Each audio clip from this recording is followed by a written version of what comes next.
नमस्ते। आज मैं कक्षा 10 के हिंदी पाठ्य पुस्तक स्पर्श भाग 2 के पाठ गिरगिट के महत्वपूर्ण प्रश्नों को लेकर आया हूं और उसके उत्तर की चर्चा करना भी है। इससे पहले मैं गिरगिट कहानी की व्याख्या मैंने बताया था और इसकी कहानी की व्याख्या करने के बाद अब हम लोग इनके कुछ महत्वपूर्ण प्रश्न हैं उनको जान लेंगे जो बोर्ड परीक्षा में अक्सर पूछे जाते हैं। तो सबसे पहला प्रश्न यदि हम देखते हैं कि किसी कील व्हील से उंगली छील ली होगी, ऐसा ओचुमेलव ने क्यों कहा? तो इसका उत्तर होगा कि इंस्पेक्टर ओचुमेलव को जब यह पता चला कि ख्युक्रिन की उंगली को काटने वाला कुत्ता कोई आवारा कुत्ता नहीं बल्कि उसका जनरल झिगालॉ का कुत्ता है, तब उसने ख्युक्रिन को ही दोषी मानते हुए कहा कि किसी कील व्हील से ही उंगली छील ली होगी। ओचुमेलव भाई भतीजावाद नीति को मानने वाला इंस्पेक्टर था। भाई भतीजावाद का मतलब है कि जो अपना और पराया देखने वाला, जो अपना है उसी की तारीफदारी करने का। तो इसलिए इस तरह की बातें उन्होंने कहा।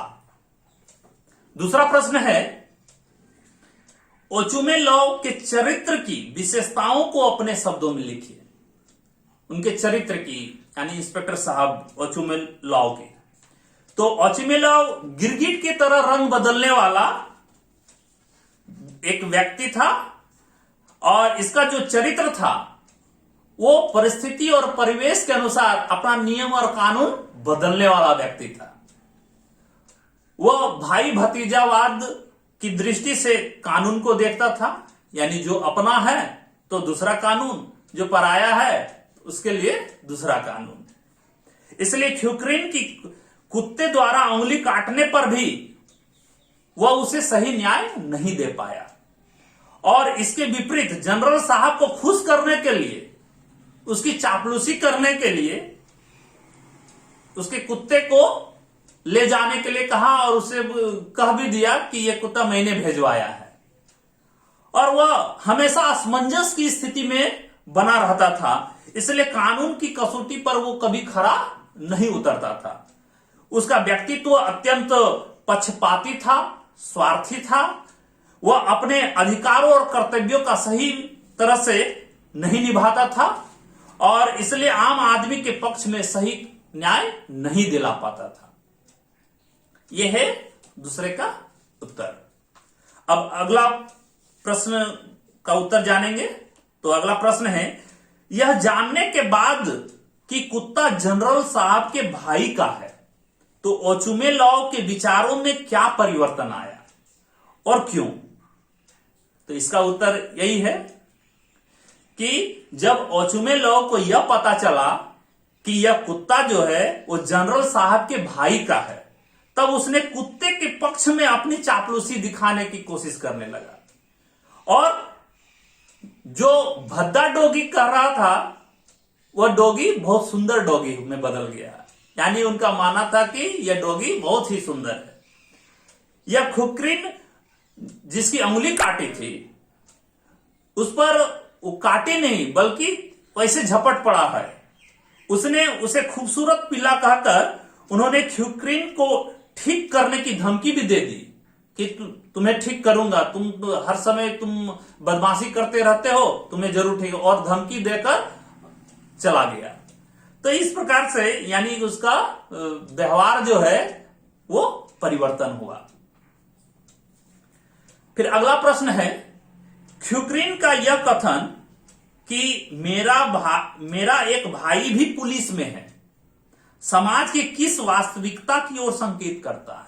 बड़ा ही महत्वपूर्ण प्रश्न है कि ख्युक्रिन का कथन था कि मेरा एक भाई भी पुलिस में है, तो समाज में आम व्यक्ति के साथ होने वाले अन्याय की ओर संकेत करता है कि आम व्यक्ति की ओर किस प्रकार से अन्याय होता है।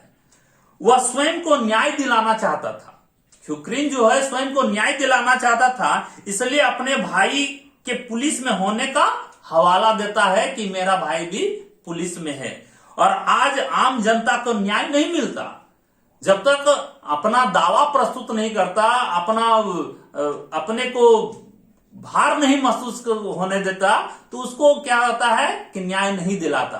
आज के समाज में यही देखा जा रहा है कि जो धन और संपत्ति और जिसका ज्यादा बोलबाला है उसी की तरफ न्याय भी होता है, उसी की तरफ सब जो भी और नीच व्यक्ति जो होता है, जो गरीब होता है, जो छोटा होता है, उस पर न्याय नहीं होता। तो आज का जो शासन है वो चापलूसी, भाई भतीजावाद, पोषक अधिकारियों के सहारे चलने वाला ये शासन है। और इस तरह से मतलब ख्युक्रिन इस कथन के माध्यम से अपने आप को यानी भार महसूस करने देता है कि हम भी किसी से कम नहीं है, मेरा भाई भी एक पुलिस में है, इसलिए मेरे साथ अन्याय मत कीजिए, मैं भी न्याय के हकदार हूं। अब अगला प्रश्न है, इस कहानी का शीर्षक गिरगिट क्यों रखा गया होगा? आप इस कहानी के लिए कोई अन्य शीर्षक सुझा सकते हैं? अपने शीर्षक का आधार भी स्पष्ट कीजिए। देखिए, इसका जो उत्तर होगा कि इस कहानी का जो शीर्षक गिरगिट है, ये ओचुन मेलो जो इंस्पेक्टर था उसके बदलते चरित्र को यहां प्रदर्शित किया गया है। यानी गिरगिट एक ऐसा जीव है जो परिस्थिति और परिवेश के अनुसार अपना रंग बदलता रहता है, उसी तरह इंस्पेक्टर भी अपने परिस्थिति और परिवेश के अनुसार, यानी जिसका कुत्ता है, यानी जनरल साहब का कुत्ता है तो नियम बदल जाता है, कानून बदल जाता है। जब आम व्यक्ति का है तो उसका भी अलग नियम बन जाता है। तो इस तरह से यानी उसका जो व्यवहार है वो गिरगिट की तरह है और वह बात बात पर अपने न्याय को बदल देता था। जैसे गिरगिट परिवेश के अनुसार रंग बदलता है, उसी प्रकार ओचुनले भी अपना कानून बदलते रहता था। इस कहानी में का अन्य शीर्षक यह भी हम दे सकते हैं, जैसे कि भ्रष्ट शासन व्यवस्था, ये भी शीर्षक दे सकते हैं, क्योंकि प्रस्तुत कहानी में कानून को उच्च अधिकारियों के हाथ की कठपुतली को बताया गया है कि जो है कानून जो है उच्च अधिकारी जो है उसी के हाथ में है, वो जैसा चाहेगा वैसा होगा। इसलिए इसका एक नाम यह भी हो सकता है भ्रष्ट शासन व्यवस्था। अगला प्रश्न है, गिरगिट कहानी के माध्यम से समाज की किन विसंगतियों पर व्यंग्य किया है? यहां पर यह बहुत ही बड़ा और बहुत ही महत्वपूर्ण प्रश्न है। क्या आप ऐसी विसंगतियां अपने समाज में भी देखते हैं? एकदम जरूर। कि गिरगिट कहानी के माध्यम से समाज की विभिन्न विसंगतियों को देखा गया है। जैसे कि आम मनुष्य की स्थिति क्या है कि पशु से भी बदतर है। यानी देखा गया किस तरह से ख्युक्रिन को पशु से भी बदतर बना दिया। उसके बाद दूसरा यदि देखा जाए तो भ्रष्ट शासन व्यवस्था को भी दिखाया गया है कि किस प्रकार से भ्रष्ट जो शासन है और किस प्रकार से नियम और कानून बदलते रहता है, वो नियम और आदमी के अनुसार। कहते कानून बड़े लोगों के हाथ की कठपुतली होती है। इसमें यह भी विसंगतियां हैं कि जो बड़े लोग होते हैं उन्हीं के अनुसार कानून होता है। समाज इस कहानी के माध्यम से यह भी विसंगतियां देखने को मिलती है कि समाज में आम जनता को न्याय नहीं मिल पाता और उससे वो वंचित रह जाता है। भाई भतीजावाद का भी यहां दिखाया गया है कि जो अपना है उसके लिए अलग कानून, जो पराया है उसके लिए अलग कानून है। तो यानी इस तरह से यहां पर शासन व्यवस्था, लोगों की जो व्यवहार का जो परिवर्तन है, इन सभी के बारे में बताया गया है। तो इस तरह से ये जो प्रश्न है मुझे आशा है कि इन प्रश्नों को ध्यानपूर्वक सुनेंगे और समझेंगे और बोर्ड परीक्षा में आने वाले प्रश्नों का उत्तर दे पाएंगे। धन्यवाद।